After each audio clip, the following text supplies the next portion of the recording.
I still remember the day my wife Sarah started talking about yoga.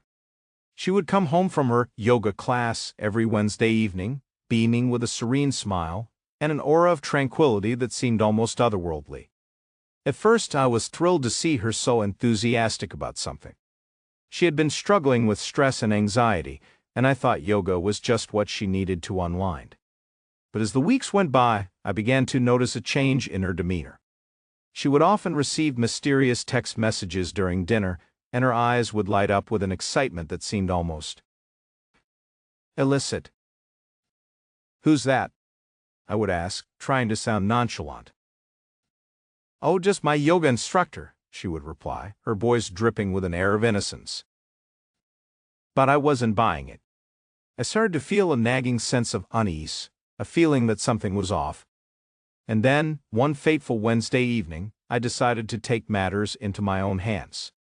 I told Sarah I was going to join her yoga class, just to see what all the fuss was about.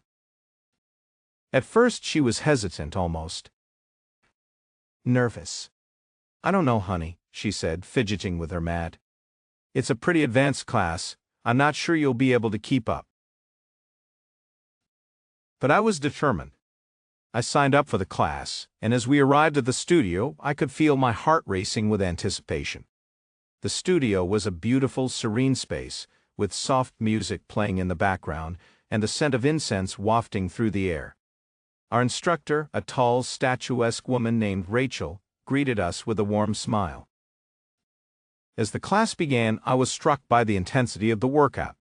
We moved through a series of complex poses, each one more challenging than the last. I was sweating profusely, my muscles screaming in protest, but Sarah seemed to be in her element. She moved with a fluidity, a grace that was almost mesmerizing.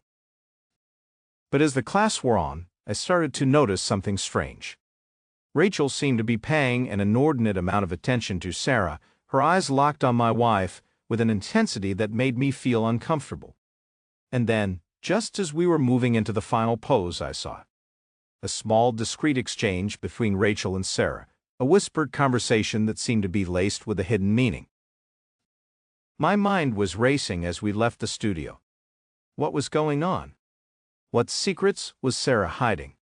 I tried to push the thoughts aside, to focus on the present moment, but I couldn't shake the feeling that something was off. As we walked home, the tension between us was palpable. I tried to make small talk, to ask Sarah about her day, but she was distant, preoccupied.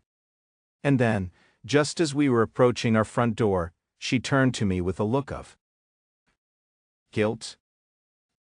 "What's wrong?" I asked, my heart racing with anticipation. "I need to tell you something," she said, her voice barely above a whisper.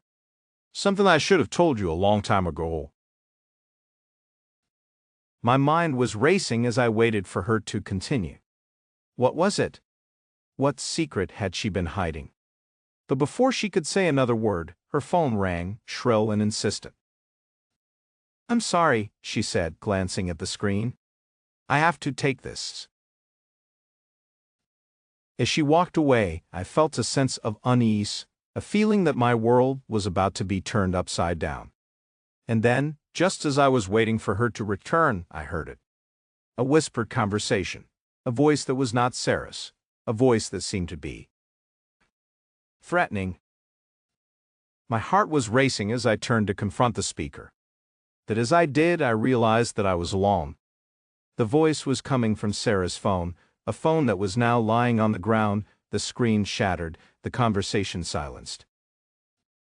I was left standing there, feeling stunned, feeling betrayed. What was going on? What secrets had Sarah been hiding? And as I looked down at the phone, I saw a text message, a message that seemed to be goodbye. "Sarah?" I called out, my voice shaking with emotion. "Sarah, where are you?" But there was no answer. She was gone, vanished into thin air, leaving me with a million questions and a heart that was shattered.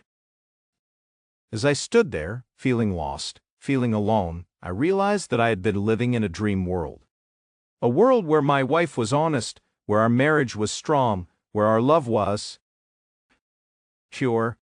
But now, as I looked around at the shattered remains of our life together, I knew that it was all a lie. And as I walked back into our empty house, I couldn't help but wonder. What's next? Will I ever see Sarah again?